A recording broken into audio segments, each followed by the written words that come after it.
High WhatsApp guys, আমি এখন তার সাথে আছি জনপ্রিয় কন্টেন্ট ক্রিয়েটার মোহাম্মদ সোহানুজ্জামান সোহান ভাই, যার একটি ওয়াজ ভাইরাল হয়েছে। আপনারা ইতিমধ্যে আমার পেজ থেকে দেখেছিলেন এবং এই ভিডিওটা আরও অন্যান্য পেজের মধ্যে আছে। সেই ভাইরাল সোহানের সাথে আমি আজ চায়ের আড্ডায়। আমার সোহান ভাই আপনাদের উদ্দেশ্যে কিছু বলবে। সোহান ভাই, যারা ফেসবুক থেকে নতুনভাবে ইনকাম করতে চায় তাদের মানে কী কাজ করতে হবে?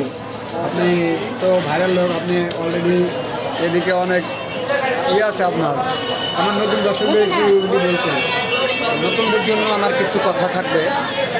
তো আমরা যারা নতুন ফেসবুকে কাজ করার মতো ইচ্ছা আমাদের আছে, তো আমি তাদেরকে এই কথাই বলতে চাই, আমরা প্রথম অবস্থায় একে অপরকে সাপোর্ট করতে হবে। আমরা যদি একজন আরেকজনকে সাপোর্ট না করি কখনো আমরা এগিয়ে যেতে পারবো না।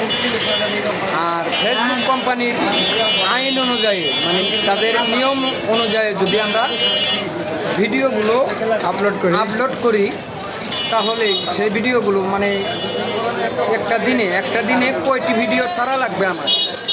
তাদের যে আমি আইডি খুলে নিচ্ছি 3 মাস আগে, এই আইডি বহায় রাখছি, এটা তো ঠিক নাই। এটা আমার ঘাটতি পূরণ করতে হবে। তো দেখা গেছে যে দিনে 3টা ভিডিও, একটি পিকচার, এটা ছাড়লেই আমাদের অনেক ভালো হয়। তো আমরা সবাই এগিয়ে যাব অবশ্যই।